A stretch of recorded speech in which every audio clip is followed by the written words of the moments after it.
I used to think Maria and I had it all. 12 years of marriage, a beautiful home, and a life that most people envied. I'd hear my friends joke about the old ball and chain.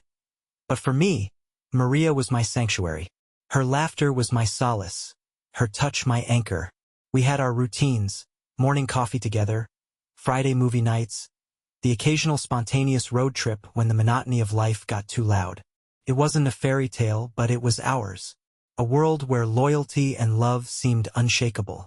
Maria worked as a freelance graphic designer, her talent undeniable. She'd often share sketches with me, her passion spilling out through the lines she drew. I admired her for that, the way she brought life to everything she touched. It never occurred to me that her passions might lead her somewhere I wasn't prepared to follow. Sophie was a name I knew well. Maria's best friend since college. Sophie had always been around. A fiery redhead with a sharp wit and a knack for making people laugh.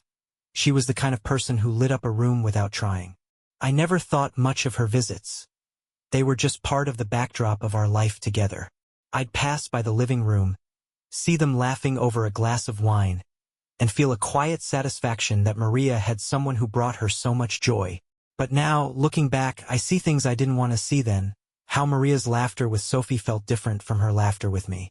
How her eyes sparkled a little brighter when she talked about her. At the time, I told myself it was nothing.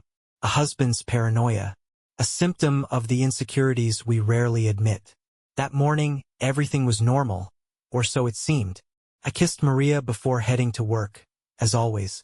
She smelled like lavender, her favorite perfume. "Don't forget we're having dinner at 8, she reminded me, her smile warm and familiar. I nodded, not knowing that smile would haunt me soon. If anyone had told me what was to come, I would have laughed in their face. Maria and I were untouchable. That's what I believed. But beliefs are fragile things. They crumble under the weight of secrets, lies, and truths we never want to face. That day was the last time I truly believed my wife was mine.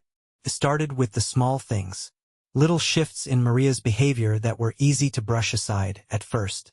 She'd spend more time texting, her phone always just slightly tilted away from my line of sight. There were evenings when her laughter would echo from the living room, a soft, unrestrained joy I hadn't heard in a while. "Just Sophie," she'd say when I asked, her tone light, as if the name itself was enough of an explanation. Sophie had always been a part of our lives. They had their weekly coffee dates, their shared love of art and obscure films I couldn't be bothered to understand. But lately, Sophie seemed to be more of a constant presence than usual.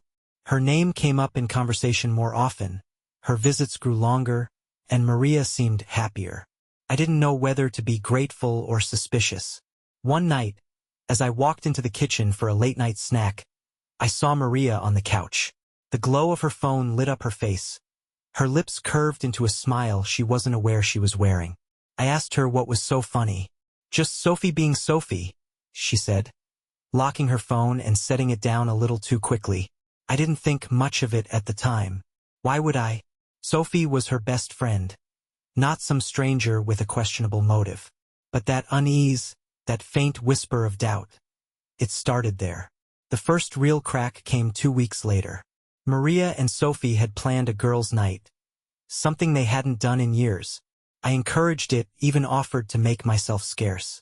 "You deserve some fun," I told her. She smiled, kissed me on the cheek, and left wearing a dress I hadn't seen in months. I stayed home, watched a movie, and went to bed. When I woke up around 2 a.m., Maria wasn't back yet. I called her, and after a few rings, she picked up.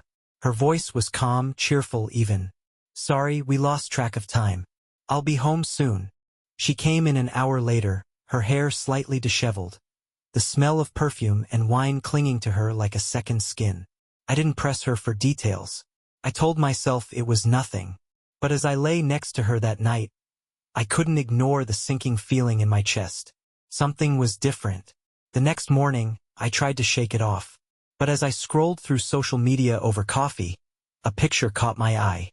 It was on Sophie's account, her and Maria, sitting on a couch in what looked like a dimly lit bar. Their faces were close, too close, their expressions softer than I'd ever seen. The caption read, Best night with my favorite person. The photo didn't scream infidelity. It didn't even whisper it, but it planted a seed of doubt that I couldn't ignore. For the first time, I wondered if Sophie's presence in Maria's life was more than just friendly. And for the first time, I wasn't sure I wanted to know the answer. I tried to push the thought out of my head. I told myself I was being ridiculous. Maria loved me. She'd always loved me. Whatever was going on in that photo had to be harmless. Sophie had always been dramatic, the kind of person who made every moment feel like it deserved its own stage. But the unease wouldn't let go. A week later, I came home early from work. It wasn't planned. I'd finished a presentation ahead of schedule and decided to surprise Maria with takeout from her favorite Italian place. As I pulled into the driveway, I noticed Sophie's car parked on the street. Not unusual. They spent time together often. What was unusual was the sound I heard as I approached the front door. Laughter, loud, uninhibited, almost giddy. It wasn't just Maria's laugh. Sophie's voice mingled with hers, the kind of laughter that felt private, intimate. I paused, my hand on the doorknob. I knew I was being ridiculous, but something held me back from stepping inside right away. Instead, I stood there listening. Their voices were muffled, but I could make out snippets. "You're insane," Maria said, her tone playful. "Admit it, though, you loved it," Sophie replied, her words dripping with a teasing warmth.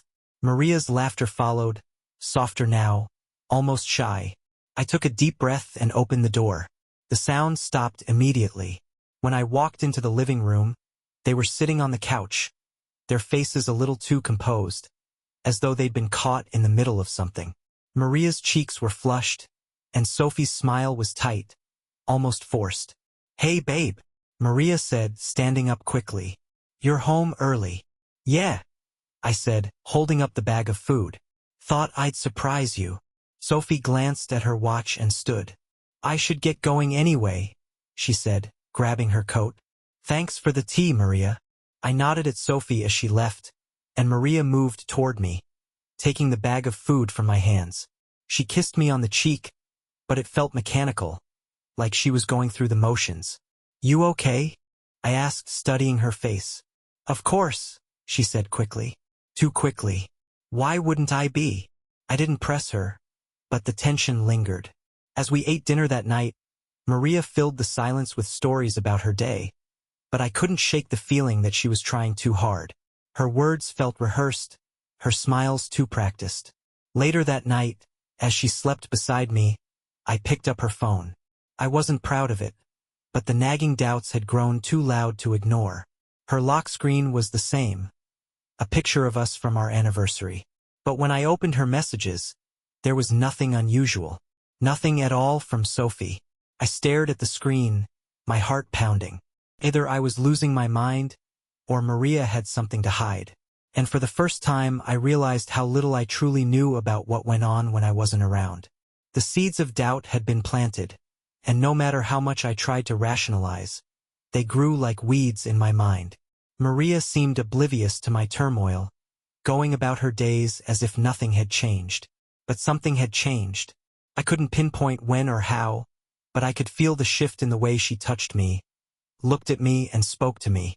2 days after the awkward encounter with Sophie, Maria left for her regular yoga class.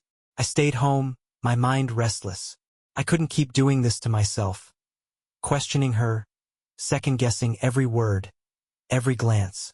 If there was something going on, I needed to know. I decided to search for answers. Not something I was proud of, but desperation makes you do things you never thought you'd do. I started with her laptop, which she rarely used except for work. The password was the same as it had always been, our anniversary date. For a moment, I felt a pang of guilt. Then I remembered the way Sophie's name had started to feel like a shadow between us, and I pressed on. Her email was uneventful, filled with client requests and promotional spam. Her browsing history was nothing unusual: online shopping, a few recipe sites, the occasional clickbait article. Just as I was about to close the laptop, something caught my eye. A hidden folder on the desktop, tucked into a corner.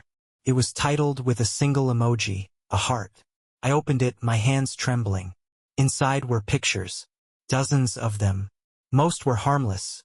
Selfies of Maria and Sophie, photos of their outings, snapshots of art galleries and coffee shops. But the deeper I scrolled, the more intimate the pictures became. One showed Maria and Sophie sitting on the floor, their foreheads touching as they laughed at something unseen. Another had Sophie kissing Maria's cheek, her lips lingering just a little too long for comfort. And then there was a video. I hesitated, every part of me screaming to stop. But curiosity is a cruel master. I clicked play. It was short, less than a minute. The camera was shaky, clearly taken on a phone. Maria and Sophie were sitting on the couch in our living room. Sophie leaned in close, whispering something I couldn't hear. Maria laughed softly, her hand brushing against Sophie's leg. Then, before the video cut off, Sophie tilted her head and kissed Maria. Not on the cheek. Not in the playful, platonic way I'd always assumed their closeness to be. It was a kiss that shattered everything I thought I knew about my wife. When Maria came home that night, I didn't say anything. Couldn't. She kissed me on the forehead and asked about dinner as if nothing had happened, as if the world hadn't just crumbled beneath my feet. I smiled, pretending everything was fine, but inside the storm was brewing. The days that followed were a blur of feigned normalcy and silent torment. Every time Maria smiled at me, I felt a sharp pang of bitterness. Every touch, every kiss, every shared laugh was tainted by the memory of that video. My mind spun endlessly, dissecting every interaction, every moment I might have missed. I couldn't confront her immediately. I wasn't ready. I needed more proof, more clarity. But most of all, I needed to decide how far I was willing to go. A week later, the opportunity came. Maria mentioned she was meeting Sophie for dinner at a trendy new restaurant downtown. She didn't invite me, of course. Just a girls' night, she said, her tone light and carefree. I nodded, masking my simmering anger with a forced smile.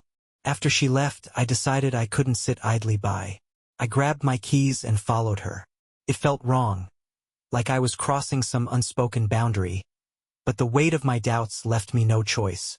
I parked across the street from the restaurant and waited. Through the large glass windows, I saw them almost immediately. Maria and Sophie, sitting at a small corner table. They looked happy, laughing, leaning close, sharing bites of food. For a moment, I wanted to believe it was innocent. But then I saw it. Sophie's hand resting on Maria's, her thumb brushing softly over her knuckles. Maria didn't pull away. If anything, she leaned in closer. It was the confirmation I didn't want but couldn't ignore. When Maria came home that night, I was waiting for her in the living room. She walked in, her face glowing from the night out. "You're up late," she said, kicking off her shoes. I stood, the laptop sitting on the coffee table between us. Her eyes flicked to it, then back to me. There was a flicker of hesitation in her expression, but she quickly masked it. "What's going on?" she asked, her voice calm but wary. I didn't answer. Instead, I turned the screen toward her and hit play on the video. Her face paled as the footage unfolded, her usual composure cracking. By the time it ended, she was shaking. "Alex," she started, her voice trembling. "I can explain." I raised a hand, stopping her. "Explain what, Maria? That you've been lying to me? Sneaking around with Sophie behind my back? How long has this been going on?"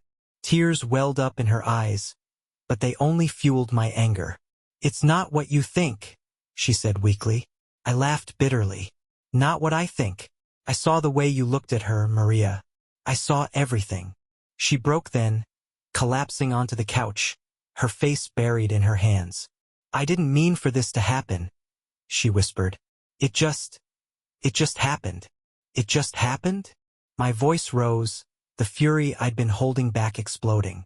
"You don't just happen to betray your husband. You don't just happen to destroy everything we've built."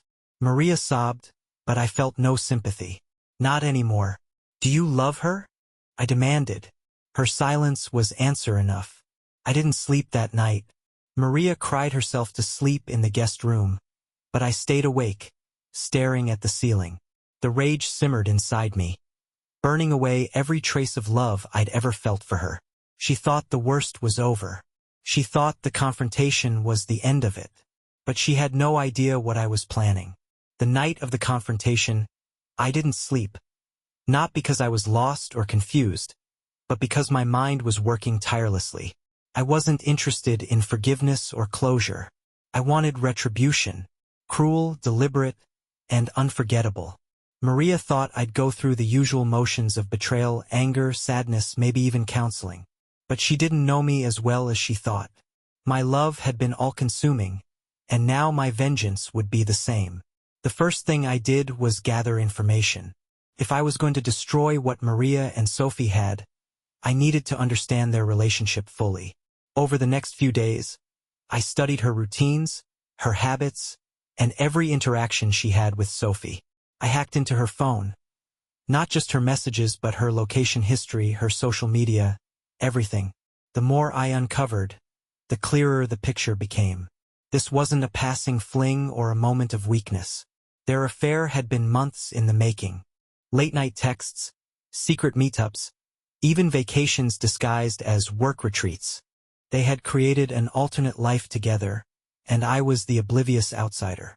I didn't confront Maria again. Instead, I played the part of the grieving husband. I became quieter, more withdrawn, and she mistook my silence for resignation.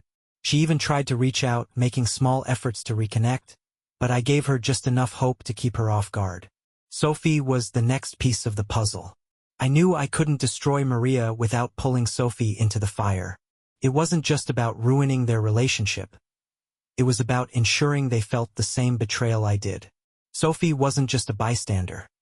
She was an active participant, and she deserved to pay just as much as Maria. I started small, planting seeds of doubt. I sent Sophie an anonymous message pretending to be a concerned friend. Do you really trust Maria?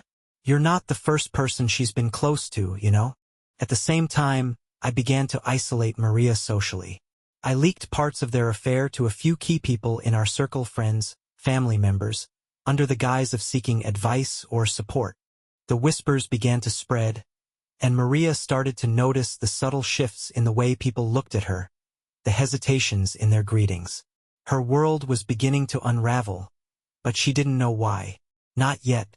The final piece of my plan was the most important. I needed to orchestrate a moment that would leave them exposed, vulnerable, and humiliated. It wasn't enough for them to lose each other. They needed to lose everything.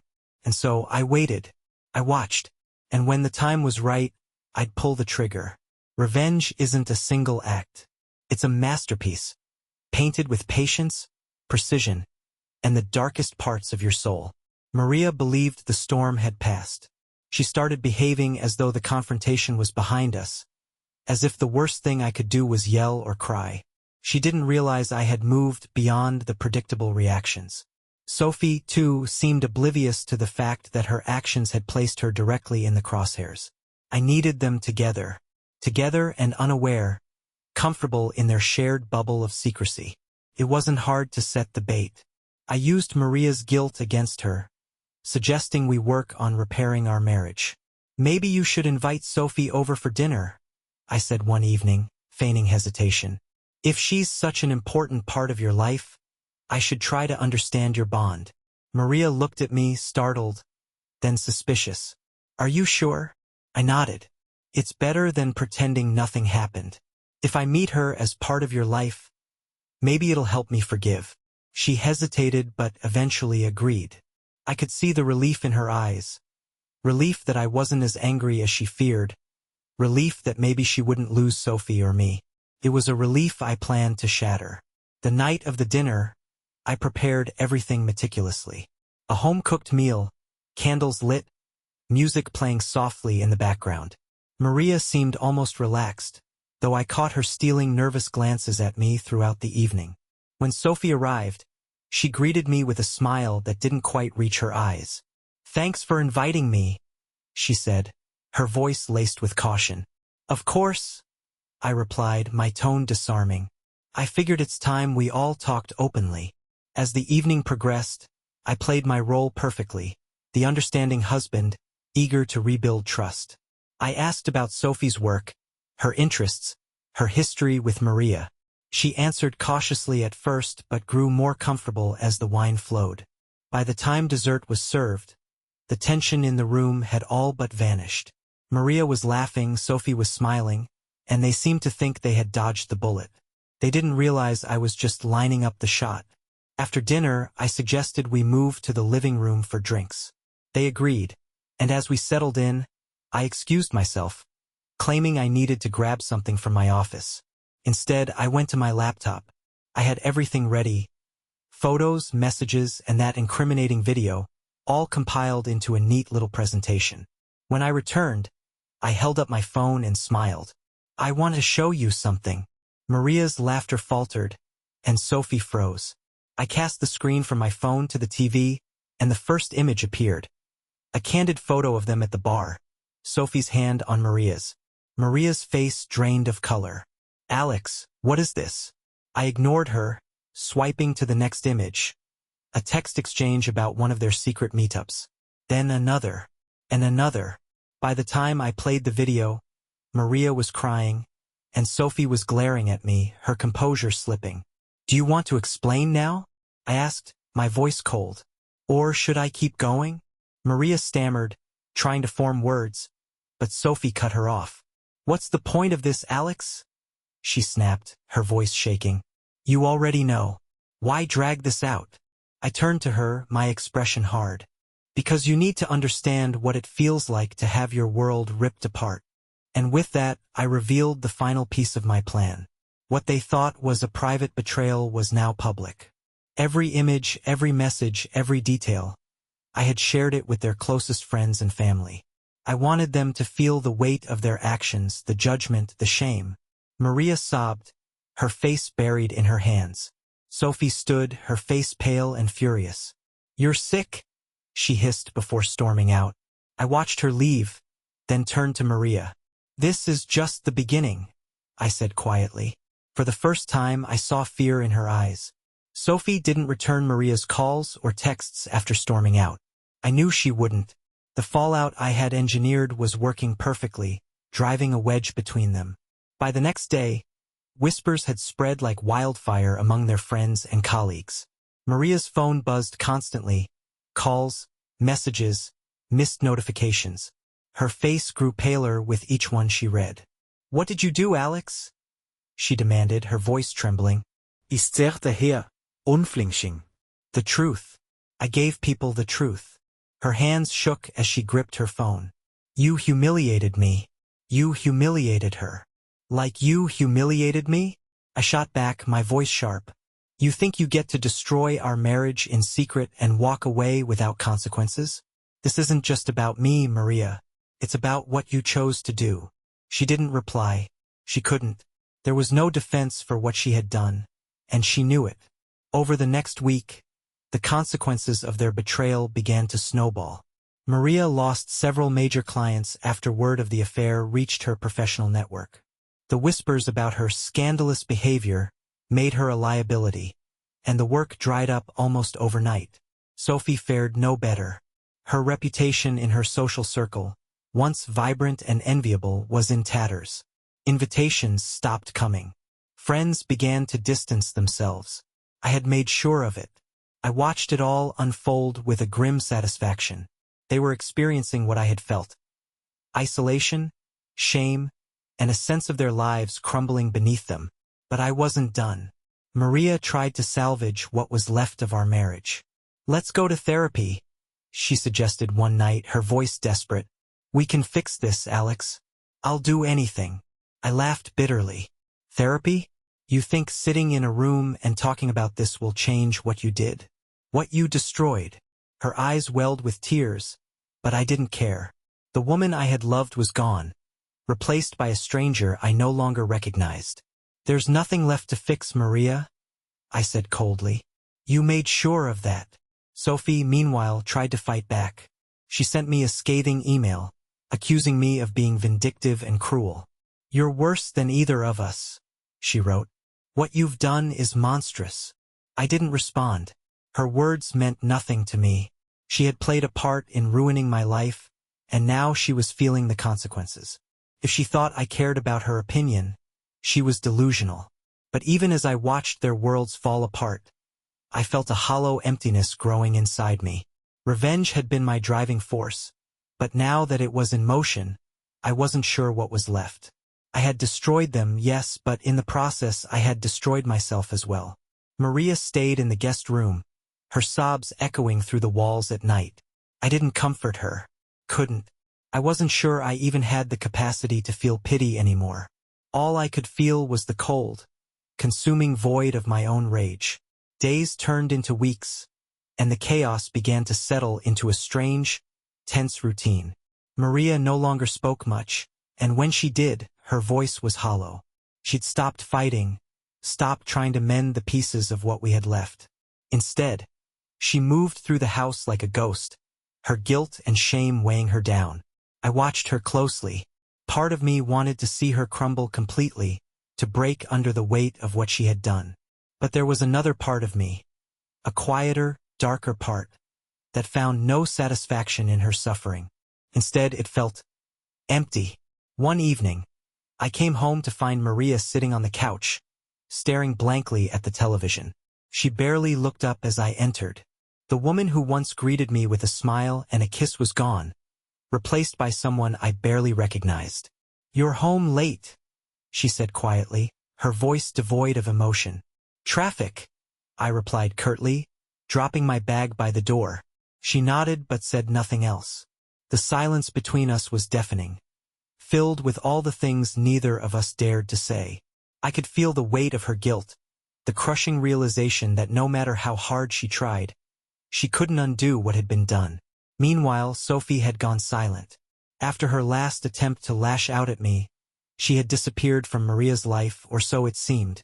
I kept tabs on her through her social media, which had become a barren wasteland of cryptic posts and vague updates. She was hurting, and she wanted the world to know, but her cries for attention fell on deaf ears. It wasn't enough. I wanted Sophie to suffer more. I wanted her to understand the depth of her betrayal and feel the same isolation I had felt. So I took the next step in my plan. I reached out to one of Sophie's ex-partners, someone I knew she had ended things with on bad terms. "You should know what Sophie's been up to," I wrote in an anonymous message, attaching screenshots of her affair with Maria. I didn't wait for a response.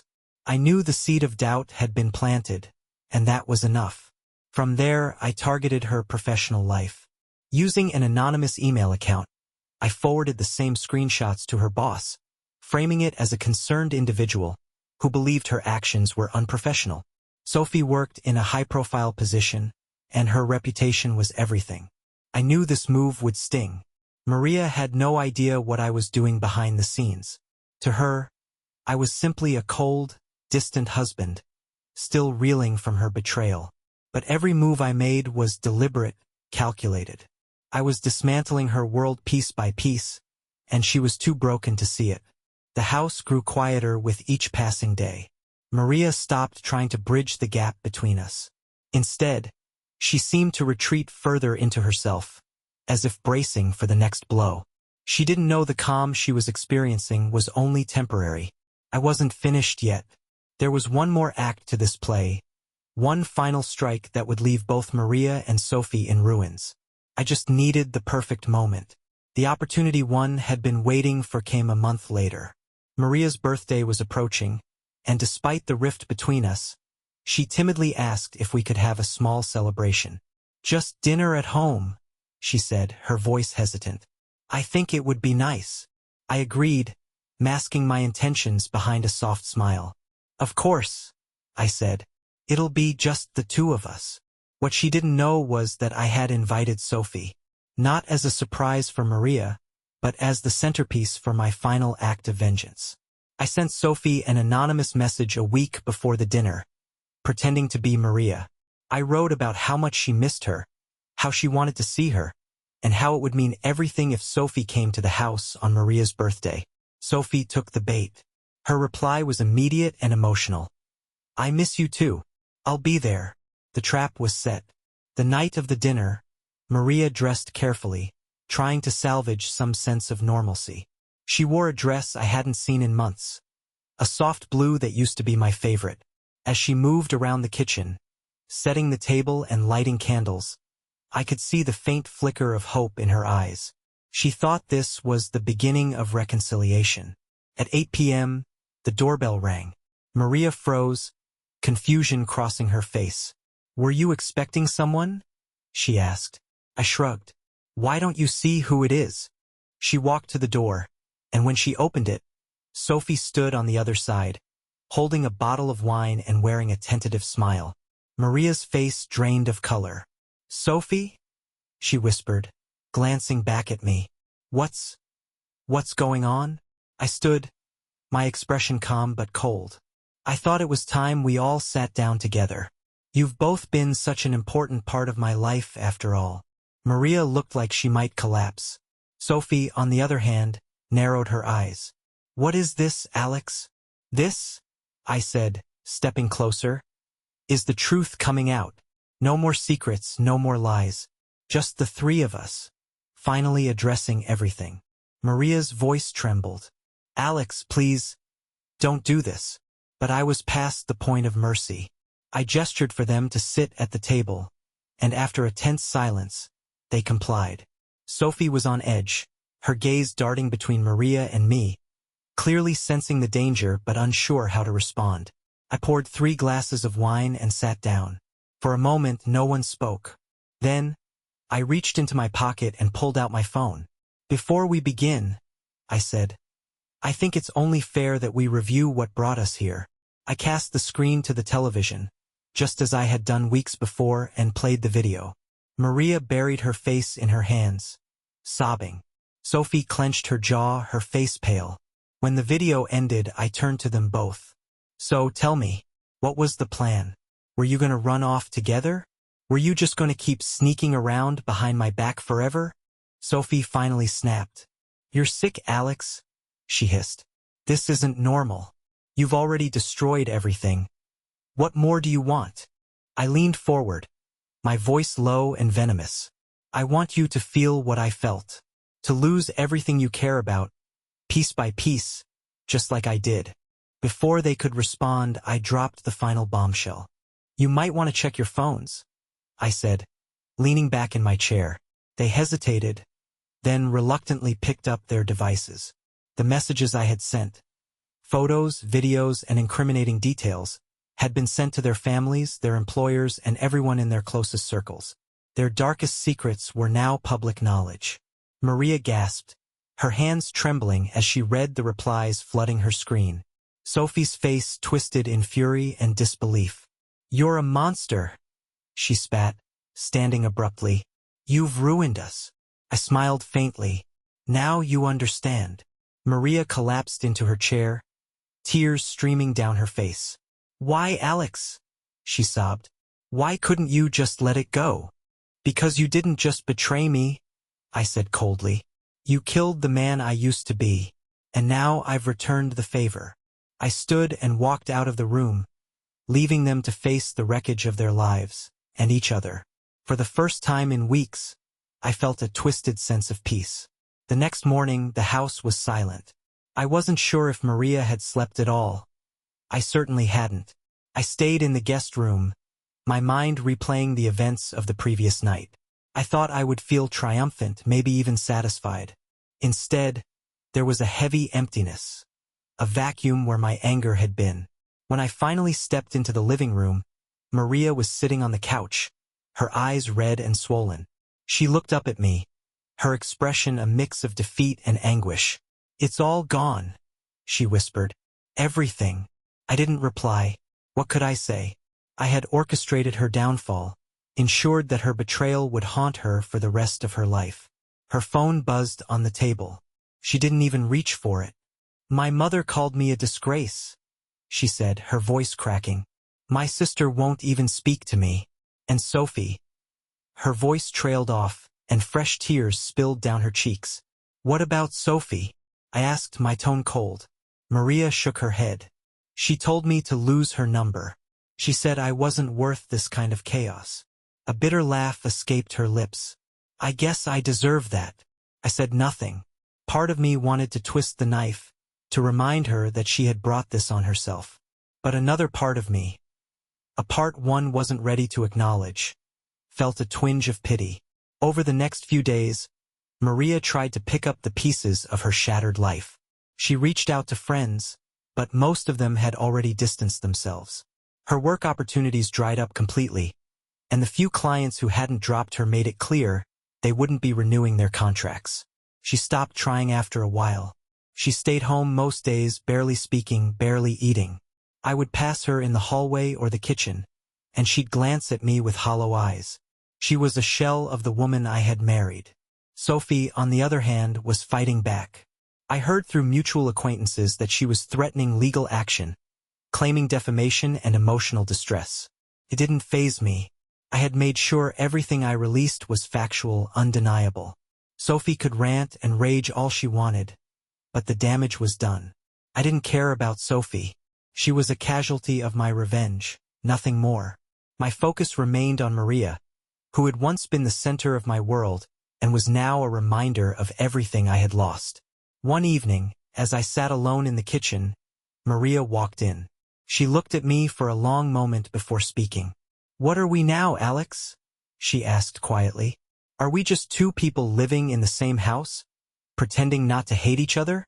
I didn't answer right away. Instead, I studied her face, the face of the woman who had betrayed me and the woman I had loved more than anything. "I don't hate you, Maria," I said finally, "but I don't know if I can ever forgive you." She nodded slowly, tears welling in her eyes. "I don't deserve forgiveness," she said, her voice barely above a whisper. I know that, and for the first time I believed her. A week after the dinner, I received a call from an unknown number. I hesitated but answered. "You think you've won?" Sophie's voice was sharp, venomous. "You've ruined my life, Alex, but don't think I won't fight back." I stayed silent, letting her vent. "You're a coward," she continued. "You couldn't handle your wife leaving you, so you destroyed her and me. But people like you never escape their own darkness." I hung up without a word. Her threats were empty, but her bitterness lingered in my mind. That evening, Maria approached me cautiously, clutching a mug of tea like it was her lifeline. "I need to say something," she said, her voice trembling. "I know I destroyed us, Alex, but it wasn't just about Sophie. I felt lost, empty, like I was drowning, and she was my lifeboat." Her words struck a chord I didn't expect. "And what am I, Maria?" I asked coldly. "The anchor." She didn't respond, just stared at the floor. For the first time, I saw her not as the betrayer but as someone who had broken herself long before Sophie came along. 2 days later, I heard through a mutual friend that Sophie had been let go from her job. The scandal had reached her boss, and her position had become untenable. Maria was devastated when she found out. "She didn't deserve this," she whispered. "She deserved worse," I replied. But deep down, I wondered if I had gone too far. Months passed. Maria and I coexisted in silence, neither of us sure what we were anymore. The revenge I had so carefully plotted had left me hollow, a man with nothing left to fight for. One night, Maria spoke quietly as we lay in separate rooms. "Do you think we'll ever heal?" I didn't answer. The truth was, I didn't know if healing was possible for either of us.